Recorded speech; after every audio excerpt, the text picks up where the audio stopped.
Want a factor और abnormal molar mass, ये concept कहाँ से आया हुआ? अभी इससे पहले आपने कौन सा टॉपिक पढ़ा था बच्चे? Colligative properties. ठीक है श्रेया, क्या है colligative property? What is colligative properties? Colligative properties क्या होती हैं बच्चे? Properties which depend upon number of moles of solute. ठीक है, जो प्रॉपर्टीज किसके ऊपर डिपेंड कर रही है? Number of moles of solute, वो क्या कहलाएंगे? Colligative properties. ठीक है, सो मान लो number of moles of solute कम हो गए या ज्यादा हो गए, तो ऑब्वियसली कॉलिगेटिव प्रॉपर्टी को भी क्या करेंगी? वो इफेक्ट करेंगी। ठीक है, अगर नंबर ऑफ मोल्स कम हो रहे हैं या ज्यादा हो गए तो कॉलिगेटिव प्रॉपर्टीज भी इंक्रीज होगी या फिर डिक्रीज होगी। यहीं से ये कंसेप्ट आया है अबनॉर्मल मोलर मास। ठीक है, जिसको हम क्वांटा फैक्टर कहते हैं।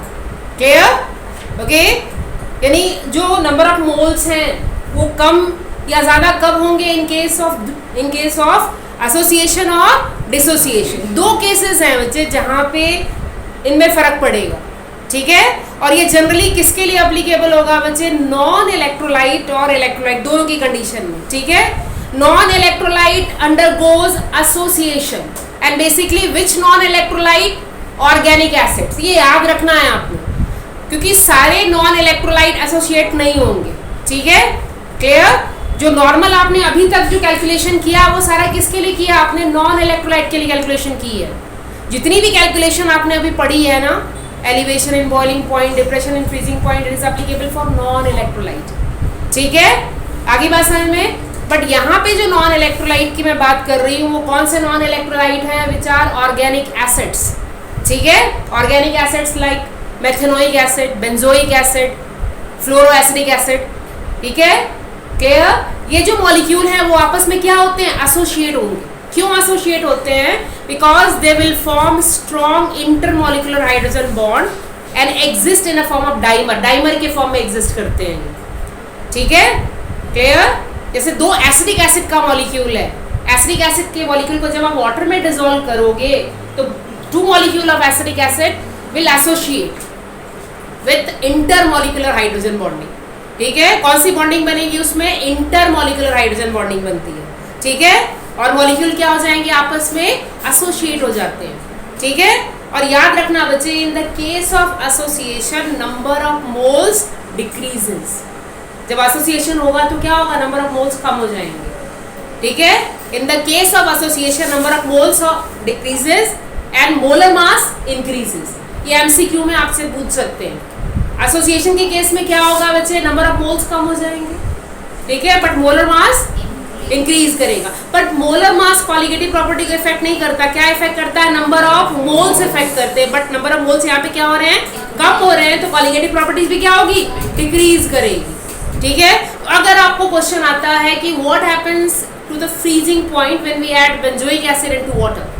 क्या होगा फ्रीजिंग पॉइंट पे जब आप बेंजोइक एसिड ऐड करते हो? बेंजोइक एसिड क्या है बच्चे? Organic acid. तो क्या होगा? एसोसिएट होगा। नंबर ऑफ मोल्स क्या हो गए?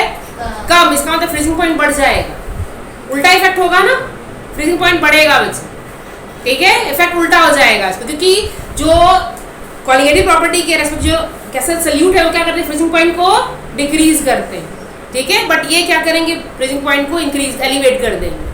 ठीक है, उल्टा इफेक्ट होगा, क्योंकि नंबर ऑफ मोल्स क्या हो रहे हैं? एक तरह से कम हो रहे हैं। उल्टा इफेक्ट होगा यहाँ पे। ठीक है, बट अगर आप NaCl ऐड कर दो, KCl ऐड कर दो, KCl NaCl क्या होते हैं? डिसोशिएट होंगे। ठीक है, क्लियर? KCl NaCl किसके एग्जाम्पल है? इलेक्ट्रोलाइट के एग्जाम्पल है। NaCl and KCl are example of electrolytes. And what happens when we dissolve electrolyte into water? जब आप इलेक्ट्रोलाइट को वाटर में ऐड करोगे तो क्या होगा बच्चे? डिसोशिएट होगा। इसका मतलब नंबर ऑफ मोल्स बढ़ेंगे, और नंबर ऑफ मोल्स बढ़ेंगे तो कॉलिगेटिव प्रॉपर्टी भी बढ़ेगी। ठीक है, पर याद रखना, जब नंबर ऑफ मोल बढ़ेंगे तो मोलर मास डिक्रीज हो जाता है। ठीक है, यानी एसोसिएशन के केस में नंबर ऑफ मोल्स घटते हैं, मोलर मास बढ़ता है। ठीक है, क्लियर? और जब डिसोसिएशन होगा तो क्या होगा भाई? नंबर ऑफ मोल्स इंक्रीज होंगे, मोलर मास डिक्रीज होगी। ठीक है, तो अगर मैं सीधी सी बात करूं, एसोसिएशन में नंबर ऑफ मोल्स डिक्रीज होंगे तो कॉलिगेटिव प्रॉपर्टी भी डिक्रीज होगी, और डिसोसिएशन में नंबर ऑफ मोल्स इंक्रीज हो रहे हैं तो कॉलिगेटिव प्रॉपर्टी भी क्या होगी, इंक्रीज होगी। ठीक है, जो भी आपने कॉलिगेटिव प्रॉपर्टीज पढ़ी है, 4 कॉलिगेटिव प्रॉपर्टीज आपने पढ़ी हैं, उन सभी में क्या आएगा, चेंज आएगा। और ये चेंज 2 कंडीशन में ही होगा, एसोसिएशन और डिसोसिएशन। ठीक है, ऐसे मैं बात करती हूँ एसोसिएशन की, लाइक एसिटिक एसिड CH3COOH, इसके मान लिया हमने 2 मॉलिक्यूल लिए। ठीक है, क्लियर, यानी number of moles before association कितने हैं, 2 है। ठीक है, और याद रखना बच्चे एसोसिएशन होने के बाद कितना रह जाएगा, 1 रह जाएगा, कंबाइन हो जाएंगे दोनों। ठीक है, यानी नंबर ऑफ मोल्स क्या हो जाएंगे, कम हो जाएंगे। और ये एसोसिएशन किस तरह होगा बच्चे, CH3C डबल बॉन्ड OH, ये एक मॉलिक्यूल है, ऐसी दूसरा मॉलिक्यूल इसका ये हाइड्रोजन बॉन्ड बना लेता है इस तरह से, OH and double bond O, ये दूसरा मॉलिक्यूल है। ठीक है, और ये आपस में इस तरह से इंटरेक्ट करेंगे, इसको कहते हैं इंटरमॉलिक्यूलर हाइड्रोजन बॉन्डिंग। ठीक है, और ये डाइमर बना लेता है। ठीक है, यानी यहाँ कितने मॉलिक्यूल थे, 2, और यहाँ कितने मॉलिक्यूल में कन्वर्ट हो गया, 1 मॉलिक्यूल बना लेता है कंबाइन होकर। ठीक है, यानी ये पूरा 1 मॉलिक्यूल एग्जिस्ट कर रहा है। ठीक है, 2 किस में कन्वर्ट हो गया, 1 में कन्वर्ट हो गया। मैंने आगे बात क्लियर, तो ये याद रखना है आपने, in the case of association number of moles decreases, यानी 2 से कितने रह गए, 1। अगर मैं 1 लूंगी तो हाफ रह जाएगा। ठीक है, क्योंकि ये न्यूमेरिकल में ये कंसेप्ट काम आना है वैसे, कि अगर नंबर ऑफ मोल्स 1 है तो आफ्टर एसोसिएशन हाफ हो जाएंगे, अगर नंबर ऑफ मोल्स 2 है तो आफ्टर एसोसिएशन कितने हो जाएंगे, 1 रह जाएंगे। ठीक है, तो in the case of association number of moles decreases, molar mass increase. But colligative property को इफेक्ट कौन कर रहा है, नंबर ऑफ मोल्स, क्योंकि यहाँ नंबर ऑफ मोल डिक्रीज हो रहे हैं तो कॉलिगेटिव प्रॉपर्टी भी डिक्रीज हो रही है। क्लियर, और कॉलिगेटिव प्रॉपर्टी जो 4 पढ़ी है आपने, elevation in boiling point, depression in freezing point, relative lowering vapour pressure and osmotic pressure. ठीक है, उन पे इफेक्ट पड़ेगा डायरेक्टली। ठीक है, अब हम बात करते हैं in the case of association. ठीक है, तो in the case of association like NaCl क्या है बच्चे, फॉर डिसोसिएशन, ये इलेक्ट्रोलाइट है, ये डिसोशिएट होगा, और डिसोशिएट होकर क्या बनाएगा, Na positive and Cl negative. कितने बोलते हैं यहाँ पे, 1, और बाद में कितने हो गए, 2। ठीक है, नंबर ऑफ मोल्स इंक्रीज हुआ, तो नंबर ऑफ मोल इंक्रीज हुआ, इसका मतलब कॉलिगेटिव प्रॉपर्टी भी क्या होगी, इंक्रीज होगी। ठीक है, क्लियर, तो एक चीज याद रखना बच्चे कि इन case of association I is less than 1, association I क्या है, वांटा फैक्टर है, इसकी वैल्यू 1 से कम होगी, और इन case of dissociation I is greater than 1, I की वैल्यू ग्रेटर देन 1 होती है। ठीक है, क्लियर, और in the case of dissociation I आप सीधे कैलकुलेट कर सकते हो कितने नंबर ऑफ आयंस बन रहे हैं। ठीक है, और इससे MCQ का क्वेश्चन आता है, जैसे यहाँ पे आपको पूछेंगे NaCl के लिए I की वैल्यू कितनी होगी, तो कितने आयंस दे रहा है ये, 2 आयंस। ठीक है, so value of I will be 2। Okay, so what about K4FeCN6, what is the value of I for this molecule, what is the value of I for this molecule K4FeCN6? It will dissociate and form how many ions? It will form 4 K positive and 1 FeCN6 negative. So 4 and 1 5. ठीक है, I की value 5 होगी बच्चे, क्योंकि जो K है, K mono positive है ना, इस मोनोवैलेंट है, ये मोनोवैलेंट है, इसका मतलब कितने K पॉजिटिव बनेंगे, 4 K पॉजिटिव बनेंगे। और ये जो है, ये हम अगले चैप्टर में पढ़ेंगे, ये जो है ना, इसको कहते हैं कोऑर्डिनेशन इन टाइटी, इसके अंदर का जो कंपाउंड है वो डिसोशिएट नहीं होता। ठीक है, इसको कोऑर्डिनेशन सफियर कहते हैं, कोऑर्डिनेशन सफियर के अंदर जो आयंस है वो डिसोशिएट नहीं होंगे, ये अपनी आइडेंटिटी रिटेन करता है। ये अगला चैप्टर हमने पढ़ना है, कोऑर्डिनेशन कंपाउंड, ये कंपाउंड टूटेगा नहीं, ये ऐसा रहेगा। आगे बात समझ में क्लियर, ये MCQ का क्वेश्चन और आता है क्वेश्चन में से। I की वैल्यू आपको मैं बता दूं, अगर आपको टेस्ट होगा ना इस टॉपिक से, तो ये क्वेश्चन जरूर आता है कि I की वैल्यू कितनी है। ठीक है, एक तो ये एक और मैं आपको एग्जांपल दे देती हूँ, उसके लिए आपको बताना है कितने होंगे ions, number of I for Al2SO4 क्या होगी वैल्यू ऑफ I,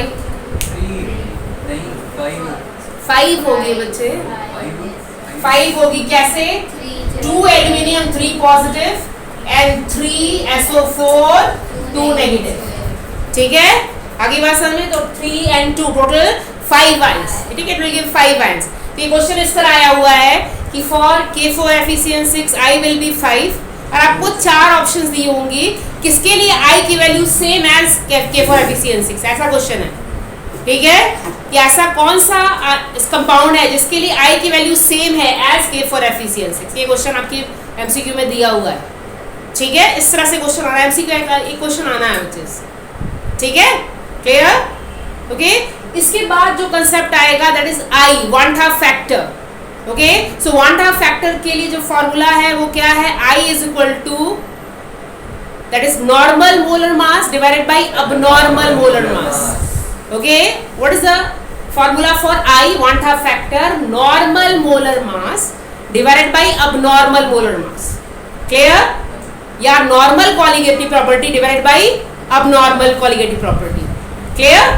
आगे बात समझ में, फॉर्मूला क्या है आई के लिए, normal molar mass divided by abnormal molar mass या normal colligative property divided by abnormal colligative property, ठीक है, ये फॉर्मूला याद रखिए, clear, okay. I is equal to normal molar mass divided by abnormal molar mass, और दूसरा formula है normal colligative property divided by abnormal colligative property. तो colligative property कोई भी हो सकती है बच्चे, ठीक है, वेट ऑफ सॉल्यूट हो सकता है, मोलर मास ऑफ सॉल्यूट हो सकता है, तो normal molar mass divided by calculated molar mass, ठीक है। आपको मैं सिंपल सा एग्जांपल देती हूँ, मान लो कि आपको क्वेश्चन दिया हुआ है कि एसिडिक एसिड डिसॉल्व हो रहा है वाटर में, ठीक है, acidic acid dissolve in water, value of KF is given, weight of solute is given, weight of solvent is given, and you have to calculate I, 1/2 factor for acetic acid, okay. In question value of WB is given, weight of solute यानी acetic acid दिया हुआ है, weight of solvent means water दिया हुआ है, clear, okay, और आपको calculate करना है I, ठीक है। सो यहाँ पे I कैलकुलेट करने के लिए आप कौन सा फॉर्मूला यूज करोगे, अब नॉर्मल या normal molar mass divided by calculated molar mass, ठीक है, normal molar mass divided by calculated molar mass, यानी आई के लिए हम फॉर्मूला कौन सा यूज करेंगे, normal molar mass divided by calculated molar mass या एबनॉर्मल मोलर मास, ठीक है।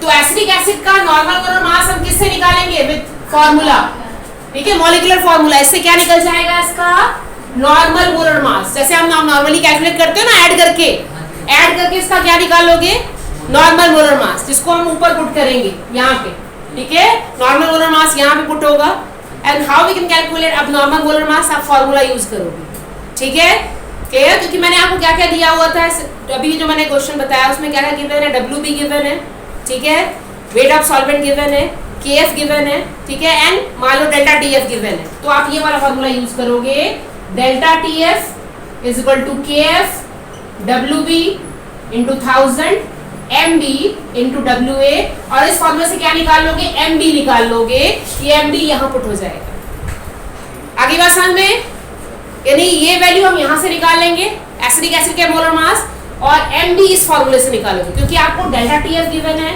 KF गिवन है, WB गिवन है, WA गिवन है, तो MB यहाँ से निकाल लोगे, ठीक है। फॉर्मूला से आपको क्या निकल जाएगा, नॉर्मल मोलर मास, और कैलकुलेटेड यहाँ से आ जाएगा MB, दोनों को डिवाइड करोगे तो क्या निकल जाएगा, I निकल जाएगा, 1/2 factor for acid, clear.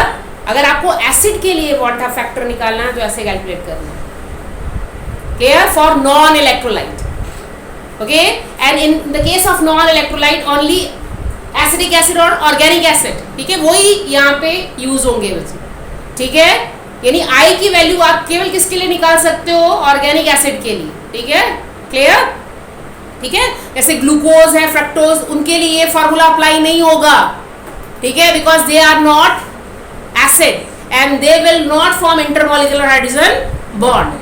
Glucose fructose के लिए ये कंसेप्ट अप्लीकेबल नहीं, वो भी नॉन इलेक्ट्रोलाइट है, ग्लूकोज है, फ्रक्टोज है, यूरिया, उनके लिए ये कंसेप्ट अप्लीकेबल नहीं है, क्योंकि उनके बीच में इंटरेक्शन या वो इंटरमॉलिक्यूलर हाइड्रोजन बॉन्ड या डाइमर नहीं फॉर्म करेंगे, समझ में आ गई बात, उनके लिए ये कंसेप्ट यूज नहीं होगा, ये कंसेप्ट केवल किसके लिए यूज होगा, फॉर एसिडिक एसिड। जसमीत क्या हो रहा है, मुझे बी अटेंटिव इन क्लास, आगे बात समझ में, टाइम पास नहीं करना आपका ना, ठीक है, तो समझ में आ गई बात ये, तो ये कंसेप्ट यूरिया, ग्लूकोज, फ्रक्टोज उनके लिए एप्लीकेबल नहीं है। क्यों नहीं एप्लीकेबल है? क्योंकि वो इंटरमॉलिक्यूलर हाइड्रोजन बॉन्ड नहीं बनाते। ठीक है, क्लियर?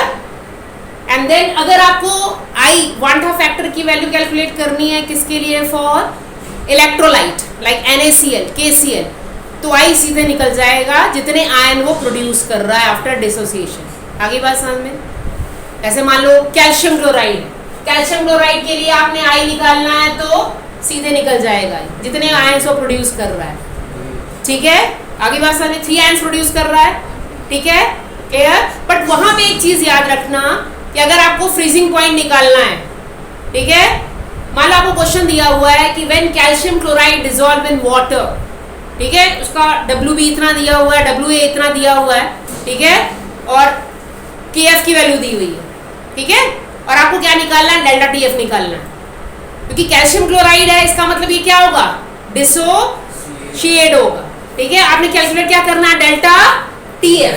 तो फॉर्मूला में क्या चेंज आएगा बच्चे? डेल्टा TF इंटू आई मल्टीप्लाई हो जाएगा यहाँ पे। समझ में आ गई बात? क्लियर? ये चेंज होगा किसके लिए? For electrolyte. ठीक है, इलेक्ट्रोलाइट के लिए जब आपको डेल्टा TF निकालना है तो आई मल्टीप्लाई करना है आपने, और आई पहले से कैसे निकालोगे? जितने आयन्स को प्रोड्यूस कर रहा है। क्लियर? ठीक है, या फिर अगर आई कैलकुलेट करना है तभी ऐसे निकालोगे, ये सारी वैल्यू पुट करके आई निकाल सकते हो ऐसे। ठीक है, क्लियर? ठीक है भाई, तो जनरली जो इलेक्ट्रोलाइट है उनके लिए आपको डेल्टा TF या मोलर मास निकालने के लिए आएगा, और उसके लिए आपको आई मल्टीप्लाई करना पड़ेगा। जितने भी फॉर्मूलाज है सभी में क्या मल्टीप्लाई होगा? आई। ठीक है, चाहे ऑस्मोटिक प्रेशर का फॉर्मूला है वहां भी आई मल्टीप्लाई होगा, एलिवेशन ऑफ बॉइलिंग पॉइंट है वहां भी क्या मल्टीप्लाई होगा? I. In case of electrolyte NaCl, KCl वहां पे आई मल्टीप्लाई होगा। क्लियर है भाई? क्या फर्क है दोनों में? अगर आपको नॉन इलेक्ट्रोलाइट के लिए कैलकुलेशन करना है तो याद रखियो आई कैसे कैलकुलेट करोगे? अब normal molar mass divided by abnormal, या normal colligative property divided by calculated colligative property. But in case of electrolyte i आपको कैसे पता लगेगा? जितने आयन्स वो प्रोड्यूस कर रहा है वो आई मल्टीप्लाई हो जाएगा फॉर्मूला में आपके। यानी जो भी आप फॉर्मूला अप्लाई कर रहे हो उसमें आई क्या हो जाएगा? मल्टीप्लाई हो जाएगा। क्लियर? ये याद रखिए बच्चे। ठीक है, क्योंकि अब ना ज़्यादातर इससे न्यूमेरिकल आते हैं वांटा फैक्टर्स, क्योंकि इसमें कंफ्यूजन होती है बच्चे आई मल्टीप्लाई करना भूल जाते हैं। ठीक है, तो याद रखिए जितने भी आयन्स होंगे वहाँ आई मल्टीप्लाई होगा। ठीक है, और एक और चीज इस टॉपिक से आपको कैलकुलेट करने के लिए आती है, वो है डिग्री ऑफ डिसोसिएशन या association, alpha. Degree of dissociation and degree of association. तो क्या है डिग्री ऑफ डिसोसिएशन और डिग्री ऑफ एसोसिएशन? रेशियो है। किसका रेशियो है? Number of ions produced after association और after dissociation divided by total number of ions before association or before dissociation. Okay, what is alpha? Alpha is a ratio of number of ion produced after association or dissociation divided by number of ion present before association or dissociation. आपको ये अगर formula नहीं समझ में आया तो मैं एक सीधा फॉर्मूला आपको बता देती हूँ। ये फॉर्मूला याद रखना, I-1 N-1, ये फॉर्मूला याद रखो अल्फा के लिए। ये सीधा फॉर्मूला याद रखना है। अल्फा डिग्री ऑफ डिसोसिएशन और एसोसिएशन दोनों के लिए फॉर्मूला आप यूज करोगे। ठीक है, डिसोसिएशन और एसोसिएशन दोनों के लिए फॉर्मूला यूज होगा। ठीक है, डिग्री ऑफ एसोसिएशन और degree of dissociation I-1 N-1। What is I here? Wanda factor. ठीक है, N नंबर ऑफ मोल्स। ठीक है, एसोसिएशन में बिफोर एसोसिएशन, ये याद रखना बच्चे। N अगर एसोसिएशन हो रहा है तो बिफोर एसोसिएशन, अगर डिसोसिएशन हो रहा है तो आफ्टर डिसोसिएशन। बस ये फर्क है इसमें। एन की वैल्यू यहाँ पुट होगी, अगर एसोसिएशन है तो बिफोर एसोसिएशन, अगर डिसोसिएशन है तो आफ्टर डिसोसिएशन। क्लियर है? ये ध्यान रखिए। Clear? So alpha is equal to I-1 N-1। Clear है? ठीक है भाई। अब मैं 2 न्यूमेरिकल करने के लिए इससे रिलेट बन जाएंगे अब क्वेश्चन इससे। So write down numerical based upon van't Hoff factor. Note down first numerical based upon van't Hoff factor. The first numerical based upon van't Hoff factor, Calculate the amount of calcium chloride. Calculate the amount of calcium chloride. Calculate amount of calcium chloride which must be added. Calculate the amount of calcium chloride which must be added. Calculate the amount of calcium chloride which must be added to 500 gram of water. To 500 gram of water. To 500 gram of water to lower its freezing point. To lower its freezing point by 2 Kelvin. To lower its freezing point by 2 Kelvin. Given Kf is equal to 1.86. Given Kf is equal to 1.86 Kelvin kg per mole. Given Kf is equal to 1.86 Kelvin kg per mole. Given Kf is equal to 1.86 Kelvin kg per mole. And next question is,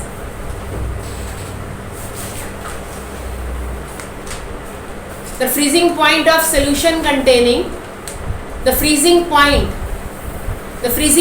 of solution containing 0.3 gram of acetic acid. The freezing point of solution containing 0.3 gram of acetic acid. Acidic acid formula ये लिखा हुआ है board पे मैंने acidic acid का. In 30 gram of benzene, 30 gram of benzene is lowered by 0.45 degree Celsius. 0.45 degree Celsius. Calculate want-half factor. Calculate want-half factor given Kf is equal to 5.12. Kf is equal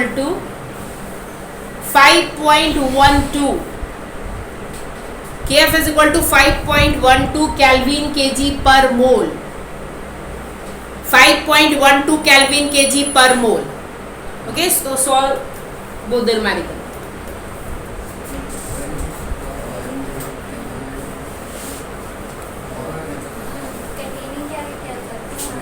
Second question, the freezing point of solution containing 0.3 gram of acetic acid. The freezing point of solution containing 0.3 gram of acetic acid is 30 gram of benzene. Okay, in 30 gram of benzene is lowered by 0.545 Kelvin degree Celsius है. 0.45 degree Celsius. Calculate want-half factor. तो जो बच्चे delta TF है ना, lowering of freezing point, और degree Celsius और kelvin में same होता है. ठीक है, वो डिग्री सेल्सियस और केल्विन में सेम होगी वैल्यू उसकी. ठीक है, डेल्टा TF की वैल्यू डिग्री सेल्सियस और केल्विन में सेम होगी. ठीक है,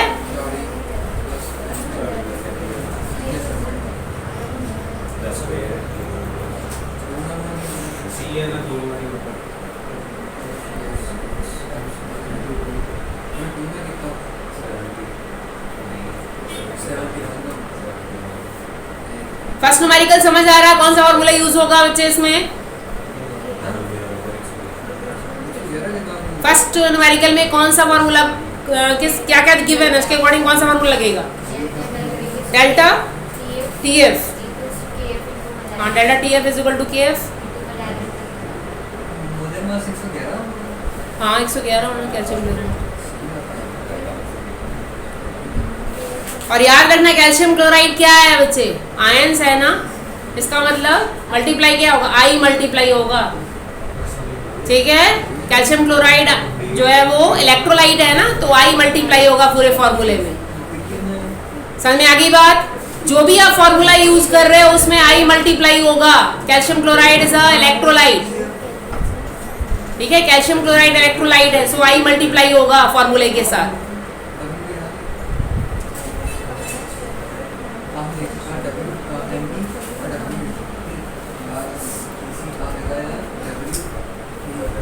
WB weight of solute, WA weight of solvent, WB weight of solute होता है, solute एसिडिक एसिड है, solvent बेंजीन है। अच्छा फर्स्ट क्वेश्चन में कैल्शियम क्लोराइड solute है।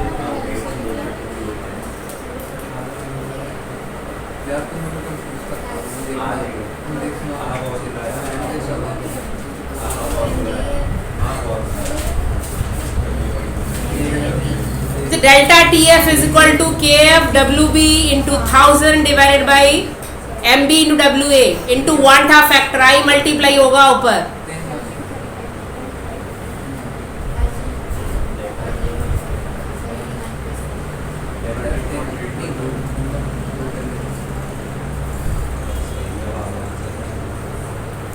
The answer of first question is 19.89 gram.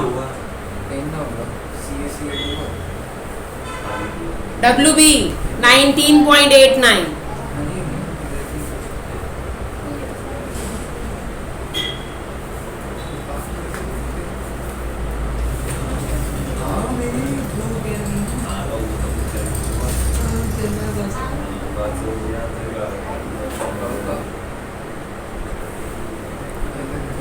तो आपका फर्स्ट क्वेश्चन है उसका आंसर 19.89 ग्राम।